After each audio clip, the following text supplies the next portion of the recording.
Hello, and welcome to I Am Dad podcast with your fatherhood authority, Kenneth Braswell. 30 minutes of wisdom, information, resources, and nuggets to help you on your fatherhood journey. Or maybe you're just curious and want to hear some real talk about fatherhood, family, and the minds of men. Well, guess what? We got you too. Sit back, grab your pad and pen, and maybe even bring a little something to sip on. Enjoy 30 straight minutes of fatherhood, family, and fun with the fatherhood authority, Kenneth Braswell. Welcome to I Am Dad podcast. I'm your host, Kenneth Braswell, and boy, do I got a special show for you today. We have decided to launch into a whole new podcast, whole new subject matter, whole new area for bringing some of my familiar family and brothers to the forefront so that we can have a conversation that is extremely diverse, that is progressive, that's deep thought, that's outside the box, and brings tons and tons of experience to this space. And so today we are introducing our spin-off podcast called Sideline Dads. And Sideline Dads basically is going to be a podcast to really begin to start talking about the roles and responsibilities and the realities of primarily dads on the sidelines, but we're going to talk about moms every now and then and how they interact with their children on the sideline. And we're going to try to spread ourselves across sports spaces where sometimes we can specifically talk narrowly about basketball or maybe football, but where we want to also address, the sideline issues that may occur with parents who have dads and or children in band, who may have children in tennis, who have made children in arts and entertainment, who are serving as those support mechanisms on the sidelines of their kids. But we are primarily going to try to stay mostly landed in the sports space. And so I want to introduce to you three awesome brothers today, and I want them to introduce themselves and talk a little bit about their own experiences as dads in youth sports. And so let's start with Mr. Javin Foreman. I'm going around my clock on the screen. Let's start with Mr. Javin. No, much appreciated, KB. Glad to be here. So I'm a father of three. One daughter, she's the oldest, Jace 14. My oldest son, Zachariah 11, plays competitive AAU basketball. And my oldest son, 8 years old, he plays competitive AAU basketball as well. So I've been on that journey, as a coach, rec league starting out. I train my sons. I train, quite a few other kids, so I'm around. We got some pretty serious travel teams. So we've, in the last couple of years, begun taking it out of state with my oldest son. My youngest son, we get out every now and then, some of the larger tournaments. But, I'm in it. I'm all the way locked in, But for me, it's an extension of, of my childhood, not one of these dads that's trying to relive his dreams through his children and think they're going to go to the NBA and all of that tomorrow. But, I think I try to keep a pretty good level head and say, hey, this is about, youth development more than anything, turn them into men. So my philosophy is trying to use sports to teach some life lessons that I don't think you'll get anywhere else. But, on the flip side, that's for my children, but it also helps to grow me up as a man. I have to look at myself when I'm that sideline dad and I'm talking to that ref. Man, wait a second, Javin. What are you thinking about right now? Man, he's playing a game just like your son missed that layup. He might have blown the call, and it's okay. So that's kind of who I am and where I am with it. So I look forward to interacting with you, brothers. Let's have some fun. All right, cool. Next on my list is Mr. Rodney Kellum. Yeah, so I'm excited about this podcast, and I'm glad to be here with these gentlemen and fellows. So I'm a former college player, and my wife and I run a youth league in our area from 4th through 7th grade. I'm heavily involved in the middle schools, getting more involved in the high schools in my area. And like Javin said, there's a saying, there was a popular t-shirt back in the N1 days that said, "Ball is life." And I learned from another former professional baseball player, says, "Ball isn't life, ball teaches life." And so I really took that and ran with it. And I make sure I incorporate a lot of mentoring and all the other men and women that I bring along into my program, the mentoring portion, because everybody has a final game. We just don't know what it is. Sometimes you get to choose when that is. Mm-hmm. Most of the time you don't. That could be in 4th grade, could be when you're 40. So I want to make sure we help and develop them as people and that we care about them as people. And I'm all around servant, but Basketball is my main gift. My oldest son is 14. He's going into high school next year. That's the reason why I got back into youth sports, was to make sure he had opportunity to play. And like Javin said, making sure I'm not living through him.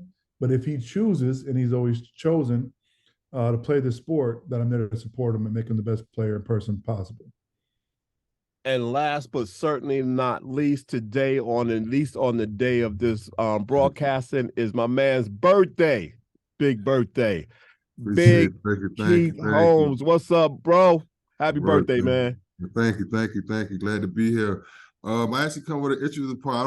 I don't have kids, but just like growing up playing football right now, I'm pretty heavy in the Little League sports and Little League football in the community for the last 10 years or whatever, coaching Little League football. So I come with a different perspective. Football has changed my life. Football has taught me a lot of skills, a lot of anger management, a lot of things that I take with me through this day. So I try to give back to the community as much as I can. Like I said, I have the opportunity to coach on national levels for the past 5 years now. And so I'm excited to be here. I come with a wealth of knowledge around sports, not just football, just basketball, baseball, or whatever. And I know what sports can do. And I've seen the battles of parents and the sideline dads and whatever. So it sounds like it'd be an interesting topic. I'm excited to be here. Mm-hmm. So before we even jump into this, let's kind of throw this out here just so we can address it up front. So for the moms out there that are listening to us, let's talk a few minutes about whether or not there is a major difference between a sideline dad and a sideline mom. Man, that's a deep one, KB. You're going to keep going with that. So I'll be honest, and I know Keith sees it, especially in football. To me, from the time I played youth sports, there really wasn't a sideline mom to a large degree. That mom might drop you off, drop the young person off to the game and that sort of thing, and depend on the coach for the teaching, that sort of thing. And, but now absolutely there's a sideline mom. And sometimes you see sideline mom and dad can't get along. They got two different opinions. A sideline dad is trying to hold sideline mom. And you can kind of look at body language and you can kind of tell which one is kind of running, little Johnny's career, is managing his little mini career. But I think it's all good when it's in perspective. But I think the sideline moms play a role. I know I depend on sideline moms with the AU programs I'm involved in, and they're knowledgeable. So you're not talking about some moms that haven't played. I think one of the best things you get, is when you see a mom that was an athlete, whether she played that sport her child is playing, but she brings that mentality, and that son has a ton of respect for her too. So, I love seeing the sideline moms now. Sometimes you got to back those sideline moms out because they the ones they think it's the dad. You have been. Sometimes it's the sideline moms kicking it off. So I'm here for it. What y'all think, brothers? Absolutely, man. And I was talking about this with somebody else recently. To Javin's point, when you go to the AAU tournament, especially the high-level AAU tournaments, there is a plethora of very athletic-looking women being the loudest. Not only, oh, okay, go, baby. It was like, you missed your Euro step. That referee missed that. That's the referee on the baseline's call. Like knowing the game of basketball and calling everything out. And the positive side of that is man, I got a mom who knows my sport, basketball, football, whatever it is. And then sometimes, just like with dads, they could take it too far. And I've seen on the far end, females getting in fights and having to be broken up by police. But on the positive side, whether the father's in their life or not, it's like I got that parent that got my back and from experience knows what they're talking about. So there are definitely some sideline moms out there. Keith, what's this look like on the football field? I can only imagine when you have, all of that aggression on the basketball court, that it might look a little different on the football field. What's the difference in that space? Yeah, so like you said, on the football field, it's kind of different because most women never played football. So my parents that I see, it'd be a lot of getting into it with the coaches, getting into it with the fathers. And you can always tell when a father is not as active as he probably should be, or as the mother would like, or whatever, because it shows up on the sideline. A lot of times, mothers don't understand after a tough loss, it may not be the best time to talk to a coach about why my son they ain't playing the game, why my son didn't do this, why my son didn't do that. So we get a lot of that in football. Is mothers coming up to coaches in a heated battle and want to have a heated exchange or a heated conversation right after, like we just fought the war and we just lost a tough battle. All they care about is their babies. Why my baby didn't play, why my baby didn't do this, and why my baby didn't do that. So we see a lot of that in football. And like you said, like Javin said earlier, you can kind of tell the dynamics of who kind of running the household or who got the power in the household or the power within the relationship with the kid. When the parents go back and forth on the sideline, when you see the fathers and the parents, the mother come up to you like, hey, did he bring my son to practice today, or did he bring his son to the game? They want to call and stuff like that. So we get a lot of that as well. Yeah, I was going to ask you how much. Go ahead, Jab. I was saying that you weren't talking about the sideline moms who are trying to earn a child more playing time, coming in the spandex and the tight fit out. Oh, not outfit, talking to the coach. You got to talk about that. Oh, we get that too. We get that too. But not what's talking. They just upset that he may have not played as much as they would like, but it's sometimes it's the wrong time to do that right after a tough loss, after we just went to war and to battle. Yeah, I thought you was going in the space of, this dynamic, and I see it oftentimes at games, particularly with parents that aren't in a current relationship, where you see dad on one end of the bench, or even dad and his side of the family on one edge of the bench, and mom and her side of the family on another side of the bench. And then sometimes you see them come together on the floor when they're greeting their child, and sometimes you don't. Sometimes you see this child trying to really figure out how to navigate this space I'm in, where I've just come off the floor and I've either had a good or a bad day, and I don't know whether it's more appropriate right now for me to go to mom first or go to dad first. So how much do you see personal relationships between mom and dads on the sideline play themselves out in things outside of the game itself? Yeah, no, for that's huge. Like Keith said, you can look at body language. You can even see, I've seen times where a child I'm training will kind of present differently depending on who brought them to training that day.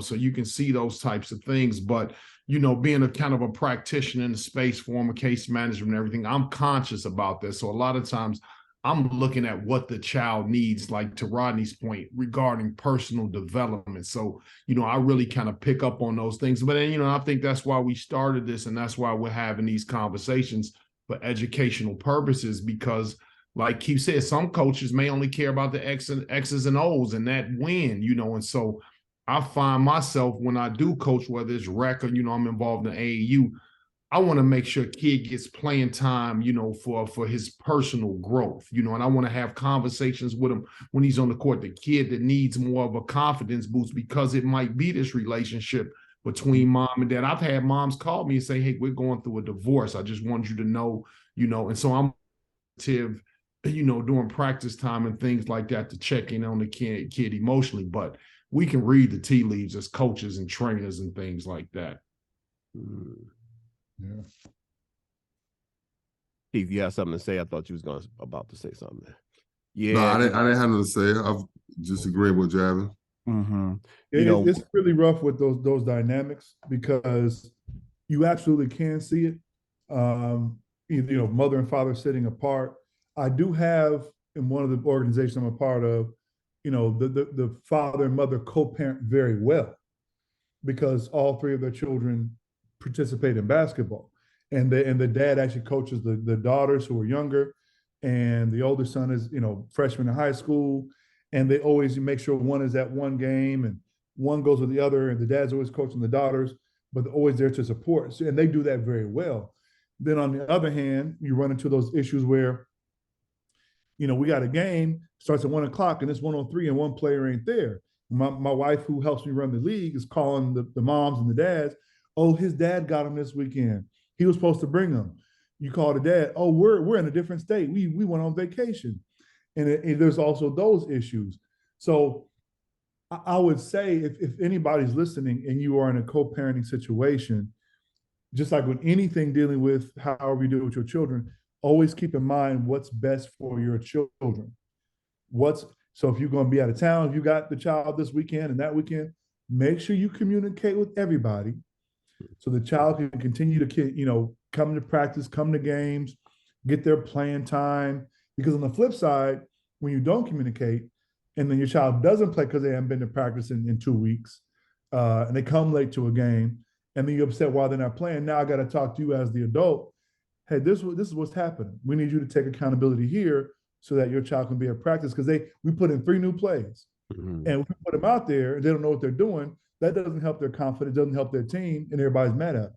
Mm-hmm. So that can go in so many different ways. And I'm thankful that I have some examples of how it works with a good co-parenting, but I've seen plenty of examples of, man, I wish they would just talk to each other a little bit more. Yeah. You know, one of the things that I'm glad, and a couple of you have mentioned this already, and that's that our desire to kind of really educate parents about some of the things that we've seen, not only from a parent's perspective, but from you guys as being coaches' perspective. And then I'm always kind of use my high level view as it relates to parenting and fatherhood and those and relationships, and try to create some synergy so that people can get a fuller perspective of what we're at. And so today you're going to kind of hear me bounce around a little bit, but we're going to have a lot of opportunity to very narrowly focus on very specific aspects, of being parents on the sideline of our children's lives. What I want to pose to you guys now is, can you talk a little bit about the importance of the parent's mindset and what their accomplishments are on the sideline? Because there's 2 things going on. One of them, and this is from my experience, all of my children have gone different ways, but it is my son, my 14-year-old son today, that is very deeply in AAU sports. So I'm beginning to see a lot of this stuff with a fresh eye. And so, and I'm gonna be honest, I struggled in the beginning with managing my own emotions and understanding what my role as a parent was to my child. And in the beginning, I thought that role was solely athletic, meaning that everything I poured into him was about the development of his athletic abilities. And now I've come to learn that academics, athletics, aptitude, consciousness, self-esteem. There's so many different elements that you got to pay attention to at the same time, because all of those things feed into whether or not you are cultivating a healthy youth in sports. Can you talk a little bit about that struggle with respect to parents and not understanding who they are when they come to the space and what their roles and responsibilities are? Man, you touching on the whole living vicariously through your child stuff too with that one, and what I've seen is the moms and dads that live vicariously through their children, no matter how talented the young person is, those players are often the ones that become the burnouts. They could be number 1 in the country in middle school and ranked and getting recruited by everybody, and by the time their senior year come around, they don't play that sport at all no more. Or they get to college and they make it through the first 2 games and they have just mentally lost their complete drive to play that sport, no matter how great they are. And because the balance has to happen is, like I said, everybody has a final game. When that final game comes, are you still their parent? Can you separate, which I fully understand because I'm a passionate person and I'm a competitor and I want to win. But win, lose, or draw, do they still feel like you love them? Do they still feel like I can talk to you about, man, I'm disappointed because, or I feel like I'm not good enough, or needing that confidence boost? Can you separate, take off one hat, put on another hat in the moment? And I've had a moment with my son in middle school basketball where I had to just embrace him coming off the court and just be his dad for just a little moment. Like, you did good, son. Don't worry about it. Mm-hmm. Not just a coach, but as a parent, you did good. And even in those heated moments, I want more parents to realize you can You can heal a wound or leave a scar based on what you say in that moment. Because my son is way better than I was at his age by far.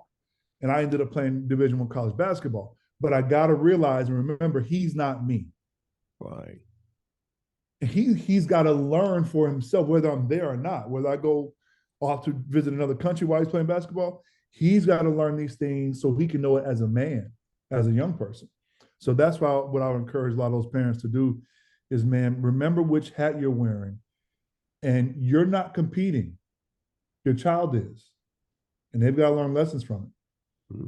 Yeah. No, I really echo everything that Rodney said. I think it's just important, what lens and what hat you're wearing at the time. I go in and I prefer not to coach my sons, if at all possible, particularly at the AAU level. I think it was important for me to coach during the rec league's foundational years because it was certain things I wanted them to get, intellectually and from an athletic standpoint.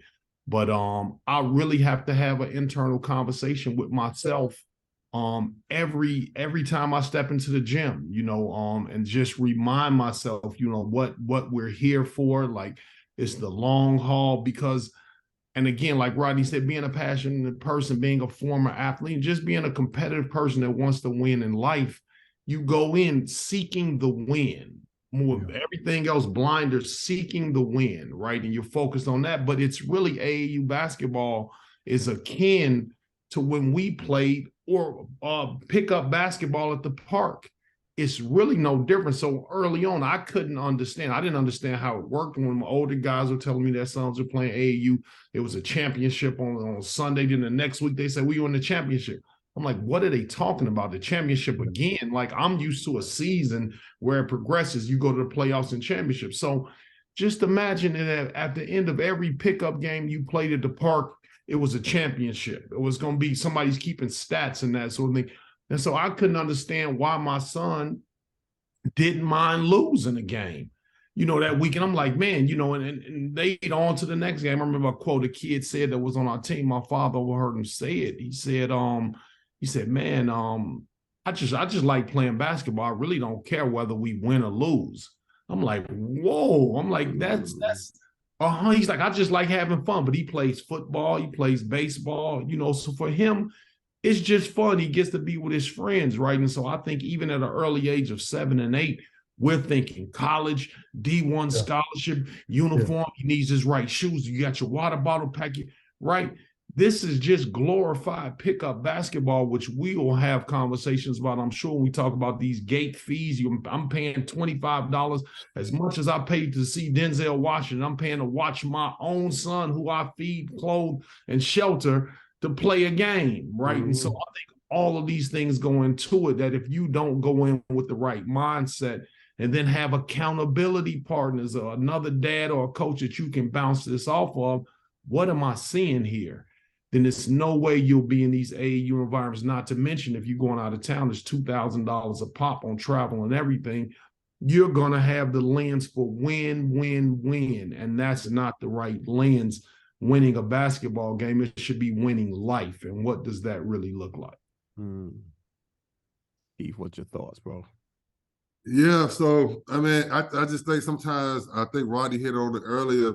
The parents, especially fathers sometimes, and mothers too, they don't understand the impact that it have when you act out or you say certain things or you do certain things on the sideline, how embarrassing that could be for the kid to the other kids, because the other kids see it and they don't understand. Other kids don't understand it, so they checking you or joining the other kid, laughing. Your mama did this, your daddy, you got fussed at, you ain't getting in the game, or whatever. And psychologically, that could hold a major impact on the kid later on down the line. So I see that a lot on the sidelines as far as interactions and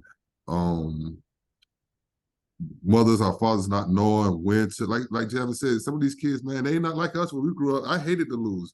I was competitive and everything. Like some of these kids, like you said, they just having fun, man. I'm just having fun. And sometimes the fathers try to live through the kids and put that pressure on the kids and put that pressure on them to be something that right now for them, it's just a game. It's just a hobby. It's just me hanging out with my friends. It's just me. Of course, we want to win. It looks good to win, but if we lose, it's not the end of the world for me, you know.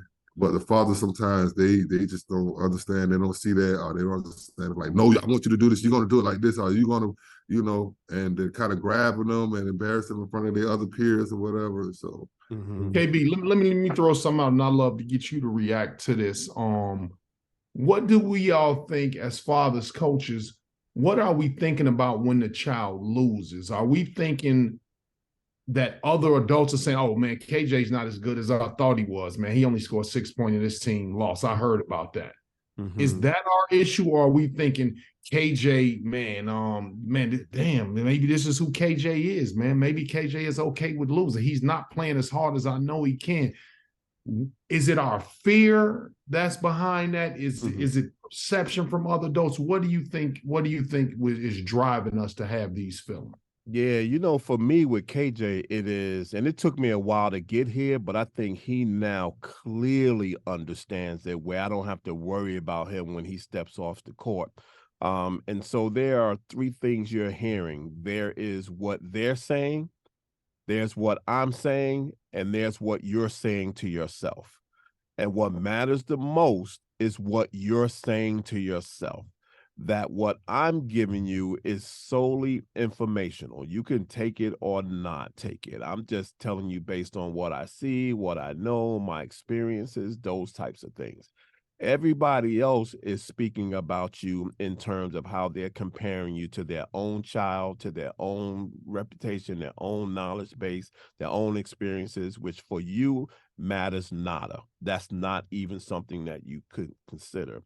But how you interpret those two things and then what do you say to yourself when you come off the court is more important than anything else. And that is my numero uno primary responsibility to ensure that when he comes off the court, he is filtering everything that he's heard and everything that he has experienced to the betterment for himself, which means that each and every time he gets on the floor, it is about getting better. It's not about performing today for what people are going to say about today's game or the memes that are going to hit Instagram over the next 2 days.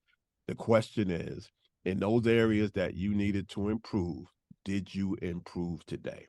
Or in those areas that you didn't improve, what are we going to do moving forward? So the next time you step on the floor, those things improve. So he is always in constant improvement mode. And so even when he scores 6 points, his thing is like, yeah, Dad, but I got 10 assists. You know what? That 10 assists equals 20 points if they made them. Right? Yeah. If they drop 5 of your balls, then it's not your problem. It's your teammates' problem or your problem in throwing. You got to figure out which one, why your assists are not converting into points. So I just think it's really important, you know, when we think about that we really be mindful, you know, that we are ensuring that our children are saying the things to themselves that matter the most to them. Yeah, and I think you said something, KB, that's really important when we think about the sideline, Dan. I'd love to hear brothers respond to. What are some things you've heard on the sideline that can absolutely crush a child? I know I've said some things in practice before to Z in particular, where he's brought to me, man. My oldest son has said, "Man, Dad," and I had a conversation. I actually asked my 2 sons, what's best for me to do on the sideline? If you're having a bad game, man, should I holler up? Come on, Z, man, you playing terrible. Come on, man, get it together, right?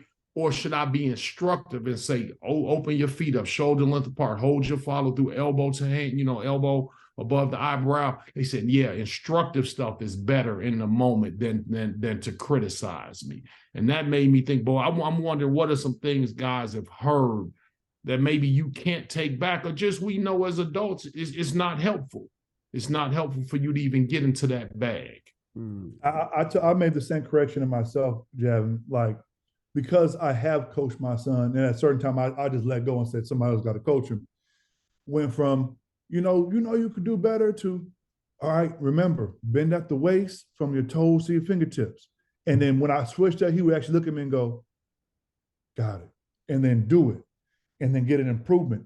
And that boosted his own self-confidence and self-esteem way better than, you can do better than that. That's like, okay, now I'm messing up and I'm getting it from the loudest, because I'm a large person, the loudest voice in the gym that when I speak, everybody hears me.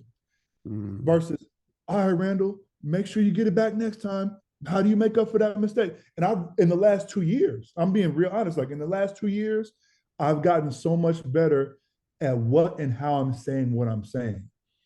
And I've heard some parents, man, like, man, you suck today. Man, all that work, you missed one, you got 1 for 20 today. Like, man, you are not helping. Right, and that weighs more dividends than the coach said. I can say the same thing, right? And the kid will take it differently from me saying it because I'm the coach. He know I'm the coach. With dad, it's like I got to go home to dad. It's going back to that, living up to the expectations of dad. I don't look at you as a coach. I look at you as a dad. So me as a coach, like, yeah, he has to say that he's gonna say those things, but he's operating a coaching platform versus my dad. So those things, like to say those critical things to a kid, sometimes is more detrimental than help coming from a dad standpoint. I make sure I take my coaching hat off the moment we leave the sports arena. I don't do any more critiques. I don't do any more talking about the game. If somebody asks, like, yeah, we lost by so, we won by so-and-so. Randall had a good game. Randall didn't play so well. But outside of that, if somebody's not asking me, I no longer, I could be upset. Like, there's been games, middle school games, where horrible refereeing, some kids, got hurt and pushed and punched. And even then, I'm still no longer critiquing my son's game, because I got to make sure that he remembers, okay, I'm also dad. His mother's also mom, and we support him and we still love him whether he plays basketball or not. And that's because what I wanted to do is allow my own children to fall in love with their own thing. Mm-hmm. Just because I'm a tall black man who played basketball, my oldest son actually was a swimmer first until he decided he wanted to do basketball. My youngest does tumbling and basketball. So parents, no matter if they're tall like me, if they giants or not, you got to allow your children to develop their own relationship with their sport. And you cannot blur that line all the time. And I also will say it is different per child. Like, there's rarely those kids that need that, man, you suck. But that's rare. That the majority of kids don't operate that way. Yeah, my thought was, it is for me, and I closely made the mistake. I didn't make the mistake, but but it was in the way that he interpreted it that said to me, never make that mistake. And that is calling a kid out of his name. Yeah. Right. And that is, it's not saying, because my statement was where he was having a game and really getting very emotional. My comment was, you acting like a B. Mm-hmm. Right. But he interpreted that as me calling him a B. Yep. And I said, nah, that's not what I said. I said, you're acting unbecoming to how you should be acting on the floor. Not because of what I'm watching, it's because of what everybody else is watching and what people are seeing. So you have to be mindful of what your coach sees in you as well. If they see a kid that is overly emotional and gets upset and pouts at every play and is mad at the ref and blaming everybody else, you're probably not going to get a lot of time on the floor. So how you present yourself on the floor is extremely important. But I recognize when he interpreted what I said that I needed to be very careful about ever calling him out his name, which I've heard coaches do to players on the sideline. Whether you're a punk, you trash, those kind of words that we use these days. And I think that has a much more detrimental impact on children than anything else. Yeah, no, that's solid, KB. And you hit my word, the punk word, right? But see, a lot of times, and I see what you're saying, because for me, it doesn't have anything to do with basketball. Everything you described that his coach sees, You could say your employer sees that, that girl you want to date sees that. So see, I know behind it, that's my lens. And when I talked about the fear, a lot of times the fear is this guy will not be able to conduct himself as a man, raise a family because of the way he's behaving on the court from my lens right now. Bro, that's not it. That's not it. You should be prepared. You should have your water bottle filled up. You should have your shoes ready. You shouldn't forget your uniform. You know what I'm saying? So for me, I know a lot of times my urgency comes from saying, yo, man, I don't know how long I'll be here. I won't always be in this role for you. I need to see you be prepared as a man, and I'm doing everything I can, I think. And so maybe some of that comes back on me when I see him miss that free throw. Like, dang, I'm supposed to be the one preparing him, or I'm supposed to be the one putting him with the trainer and with the coach and the right program. He's not having success. So I think some of that is a reflection back on us. But I imagine that sideline dad who no longer has control of his schedule and that sort of thing, man, it must be heart-wrenching to say, here I am with this new family. I got a 2-year-old now with this new woman. I'm just not giving Junior the time I should have. I failed in this relationship and I'm failing. I imagine some of that is part of the conversation, but my lens is always, am I preparing him to be a man? I completely feel you on that one. That urgency, I'm going through it right now because, my son's about to go into high school and I've had family members pass away, and it reminds you like I'm not immortal. Well, one day I'm not going to be here. Does my son, do my children have the tools that when the day comes when I'm not here to be the man or the woman they're supposed to be? And that's a challenge. For me, that is a challenge. Yeah. Keith, I saw a kid get hurt this weekend. So much so EMT had to come and put him on a stretcher and take him to the hospital we've learned now that he sprained his knee, but it just looked really, really ugly. In the beginning of last year, my son decided that he wanted to play football because in his mind, he thought that playing football would toughen him up a little bit on the basketball field and on the basketball court. And so he had the same experience that I had when I tried out for football in high school, where I cut across the middle and all I saw was the sky, after I came across, and I left my helmet on the field at that location right after that hit. And I was done after that. I was done after that. My son had the same experience. He got a tackled a kid, but they bunched up. And you know how when they bunched up, everybody's trying to get up. They stepping everywhere. Kids are not mindful that I'm stepping on another kid's leg. I'm stepping on his hand. I'm stepping on his face. And he was just like, they were stepping all over him. And he came off the field and he was like, I'm done. I'm going back to basketball. Safety becomes a huge issue as it relates to parents, particularly the differences between how dads feel about really competitive sports like football, lacrosse, soccer, some of those other sports that are a little more aggressive than basketball, although basketball can be at times just as dangerous. When you're looking at parents on the sideline, particularly moms and dads, can you see sometimes where dads are the engine to their children playing football as opposed to moms pushing them in a sport that is kind of widely recognized as a dangerous sport, and people don't want to put particularly their young kids in football?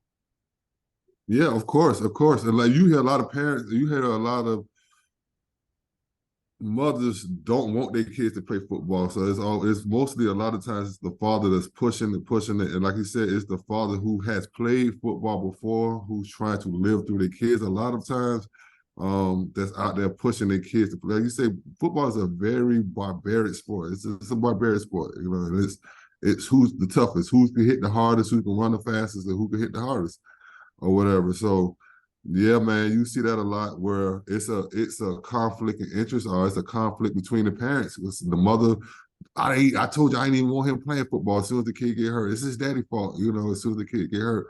And it's one of those things that draws the divide in the family or the parenting dynamic as well. Because it's like she said, I ain't never want him to play.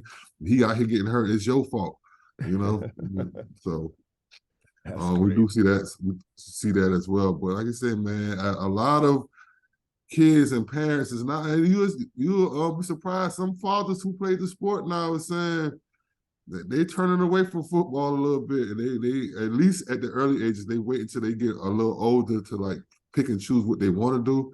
If you want to go out there, because now they got flag football starting at 4 years old. Then like 5 or 6 years old, they start putting on equipment. But a lot of the fathers now is waiting until their kids get 10, 11, 12 years old before they even let them come out to play football or whatever. And so with that, you get a kid that's not fully developed in the sport. So like how your son, he comes out there one time and he gets hit and he's not used to that and never this unfamiliar to him. So I'm going back to what I'm used to. Nah, I want this. But a kid that's been getting hit since 6, 7, 8, 9, 10, 11, who's grew up and is grown or prepared to take a hit, know how to take on a hit, it's kind of different to them a little bit or whatever. So as a coach, it's kind of hard when you get a kid at 11 years old because he's a little behind the curve because he started so late in the game. Because at 11 years old in football, it's kind of late when you try to come out and play Little League football. You never played it before. And so now you got to go back and teach the basic concept of safety. Mm-hmm. How to take a hit, how to protect yourself. So I don't have your mama running down the sideline at me or your father running down the sideline at me or whatever. So, yeah, safety is a huge concern. Yeah, here's a big one. I'm going to throw it at all of you guys. I'm sure y'all could talk about this from your own perspective, and it's probably going to be comical in a sense at the same time, too. And that is, so as a coach, and all of you have coached in sports, like, at what point do you say to the parent, whether it is athletically or physically, I don't think your kid gonna make it in this sport? It's like I'm looking at the tea leaves and I'm looking at what I'm seeing right now, and I know you think they're gonna grow like 8 inches over the summer, but I seen both you and the daddy, and both of y'all 5'6", and so I don't think he gonna hit like an 8-inch spurt. Or you looking at a kid that can't run, Keith, that can't catch the ball, and it gets like, yeah, but his cousin played, on Alabama and blah blah blah. Like, what is the point at which you do that? I seen that go bad many a time. So what I learned to do is, it's no way you could tell a parent, period, that your son ain't gonna make it. Your son is just not for him. The best thing that I could do is tell him, come to practice. You come and see what we see. So you will see him playing against his peers in practice or whatever. And we kind of doing him a justice by not playing him as much. Because if you come to practice, you'll see why he's not getting in the game. You can see he's timid, that he's not as physical, he's not as fast, he's not as strong as the other kids. But if you tell a parent, man, now you got another issue. That's my experience.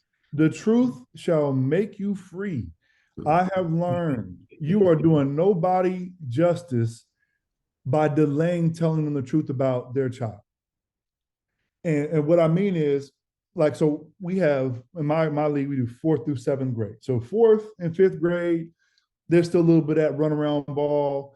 4th grade especially, they hop around and travel, and they play with a smaller ball. And so they're all just beginning.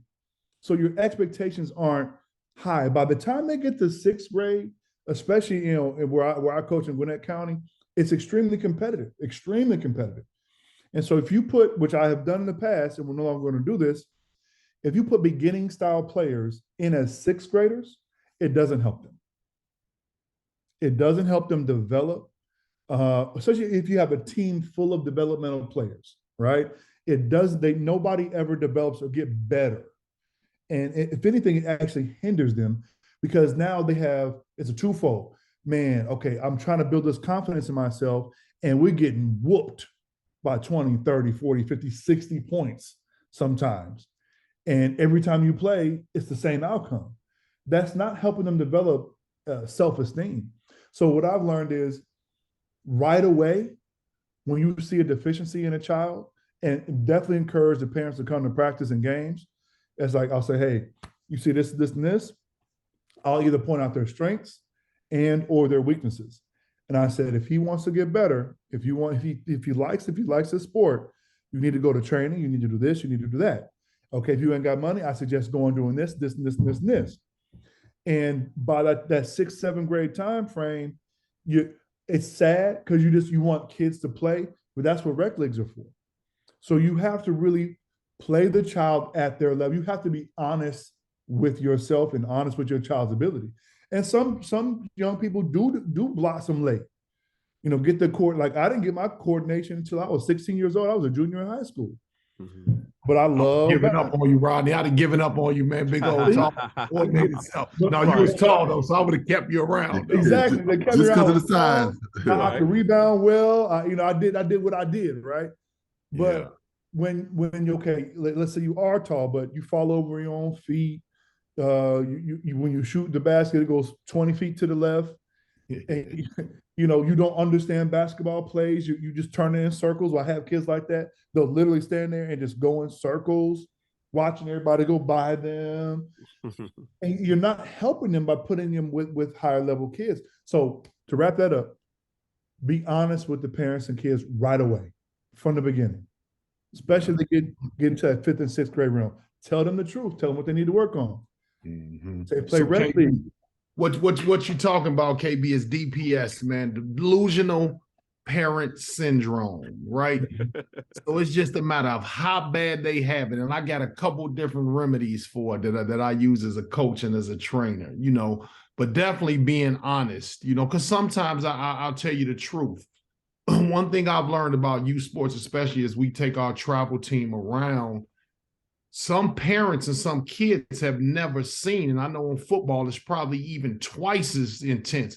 Some parents have never seen kids that are this good, that are this good, this early, so they don't really have a sense of what's out here. Like I had to reteach myself the game to train my sons when they became of age, because if I tried to show them, Dr. J and what Magic Jump, man, that stuff is past, man. Like, the game is played a whole new way. So when you have younger kids and you're first coming into it, you don't understand the intensity, how these kids are now training, the skill sets and that sort of thing. So that's the first thing, being honest with them about it. So then this is my second thing, my second layer. What I'll do is if a parent thinks their child is really, really good, I'll say he could use some more training. I train on these days and these times. Bring your child if they're sitting on the bench or not. And I'll let them see a workout. I'll let them see how proficient the kids that are training with me are at these different skills. And I say, this is what your child should be able to do at this level. If they still are delusional, I'll sick Joe on them, KB. Play my son is 3 years younger than you. Right. Mm-hmm. And he's going to dog your child, right? Wow. So that's a wake-up call. If that doesn't work, my next thing is, whatever it is you think your child can do that I know they can't. Oh, he's a really good ball handler in his rec league. Let him bring the ball up. I'm going to let him bring the ball up 3 times in a row. And not to hurt the kid, but more so to show the parent, that he just does not have the skill set. He's not ready for it. But if we work on these 3 things, we can get him ready, right? And so I think like Rodney said, you have to be honest about these things. But sometimes I'll even look at it. It might not be the kid that's the problem, because the kid can potentially get better. Yep. But with that delusional parent, they're going to inhibit the growth of a coach to coach him properly, to train him properly. And I'll say that's going to be that kid's undoing. But I can see it by about 4th grade, maybe 5th grade, you see some of these kids sort of falling off. Yep. And you can't be afraid to dismiss a parent. Yeah. So they're cancerous. Let them go. Yeah. So as I expected, this conversation was gonna be fun, and we out of time already, man. And we just tickling the surface. While we got to come back and really kind of dig in. But before I let each of you go, if each of you can just talk a few minutes about, like, what are some of the subjects that you guys really, really want to dive into, like really get deep into, that people can be excited about to continue to listen to Sideline Dad? Man, I got a heavy one for you guys, man. I was out at a tournament out at Made Hoops, Nike's kind of younger tournament for the younger kids. And I looked at it, had to be over 350 teams there, maybe 400. And this is, from 17 on down. But I'm thinking about, ages 3rd grade through about 7th grade. And I'm looking at this and what it takes. This is in Ohio. You know, we caravan drove up all the way from Atlanta. And our team, I mean, we're ranked in the country. These rankings don't mean a whole lot, but we're going to beat 98% of the teams we play. And if your team is not, you know, elite AU level, we're going to beat you by 30, 40 points, right? And so I know there are a lot of teams that are out there like that. Now, on the one hand, sports are fun. They teach life lessons and everything. But what I want to dive into, are we investing too much time, money, and resources into youth basketball, these youth sports? You know, you think about it, I'm going to be probably $100,000 in by the time my child gets through 10th grade. Wow. In cash spent out of my household, right? I believe my children probably have a pretty good chance of being D1 through D3 athletes, probably having, you know, their education paid for. It'd probably be a worthwhile investment, right? And then the character building, everything else that goes with it. But I really need you brothers and in the audience to help us figure out, are we putting too much into this? You know, so that's one topic I know I want to dive into. Wow. Okay. I mean, he took mine because I just believe a lot of people don't understand AAU, right? And for my oldest son, I waited until 8th grade for him as an 8th grader to start playing AAU. You always have to be honest where they are. And I won't go too deep in it because we're going to talk about it later. But really look at what you're trying to put your child into, and will that help your child? Yeah, I'll stop there. Okay. You're on mute, Key. Yeah, that's a tough one. I would say the same thing along other things. Like I said, football. Like you say, I'm as a coach, not even a parent. I'll be looking at the cost, and I'm like, man, can I afford to do this? If I had kids on the team, and I afford to pay $500 park fee, then equipment, this and that, and then travel every weekend and this and that. Can I afford to do that if I had kids? So that's a major topic. That's a huge topic that needs discussion that I don't think a lot of people do, especially with football. And because we got AAU football teams now, essentially, because they call them travel teams. And every weekend they in a different city, different state, not just a city, different state, and they travel. You know, and the football team is huge. So you might have 30, 40 players on these teams, and these got to get rules and this and that every weekend. It's a lot of money, man. It's a lot of money for that may not pan out, may or may not pan out to be a good investment later on. So we can call it the business of youth sports. Yeah, absolutely.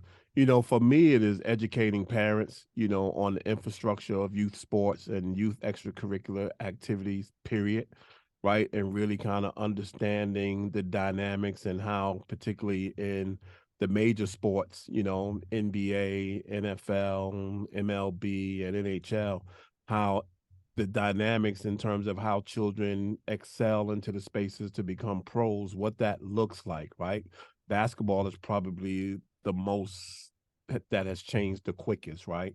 And so now there's there must be 4 or 5 pathways to a pro team now, where there was always one pathway. You know, if you play really well in your community, particularly in your high school sports, you played on an AAU basketball travel team in your city, and you flew around the country in the summer and you played other and college coaches came to those games and they saw you, and then they saw you at the McDonald's Classic, and then that was your path. Those were things that were indicators that you were getting close and close and close.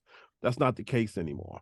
And so to your point, all of your points about the money that we're investing, is it worth it? And then the last thing is whether or not the fact that because AAU across the board is becoming so big, whether or not regulation is going to have an issue on individuals that get into producing tournaments, like with no medics on staff.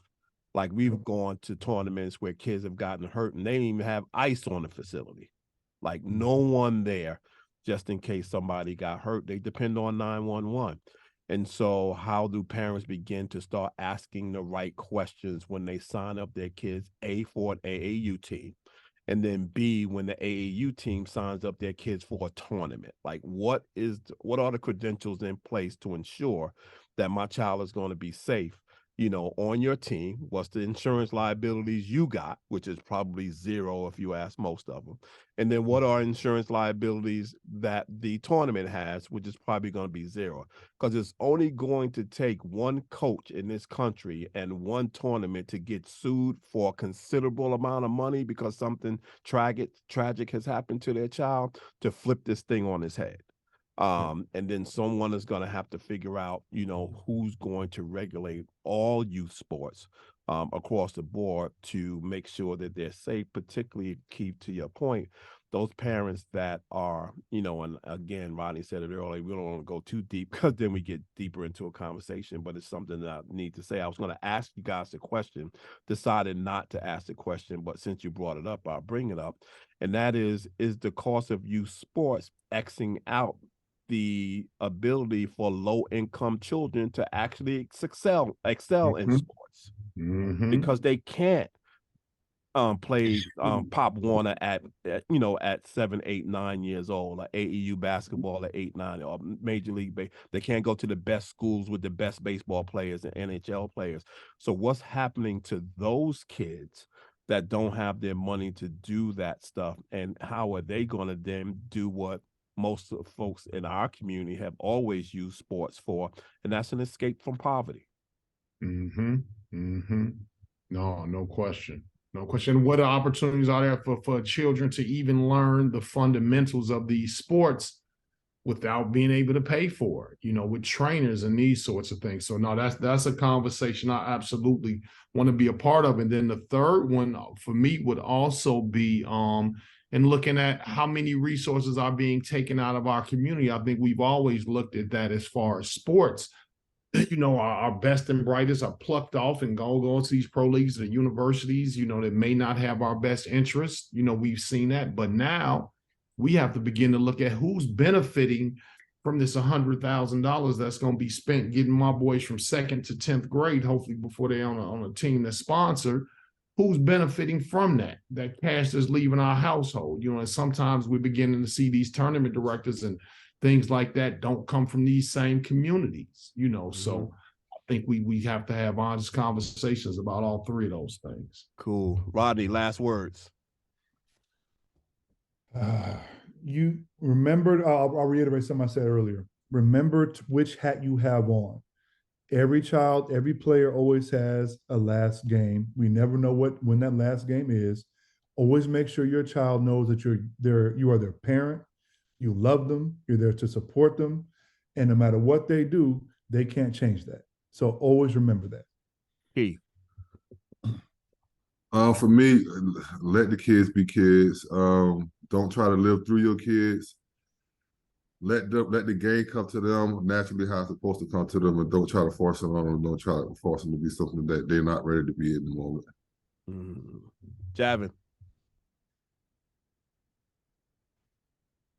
That this is about life, this is a lifelong pursuit. Nobody's going to the NBA today. Nobody's getting a scholarship. Nobody's checking out your 2nd grader, your 4th grader, your 6th grader, so use this for what it is, to teach life principles. Let's grow some men and women.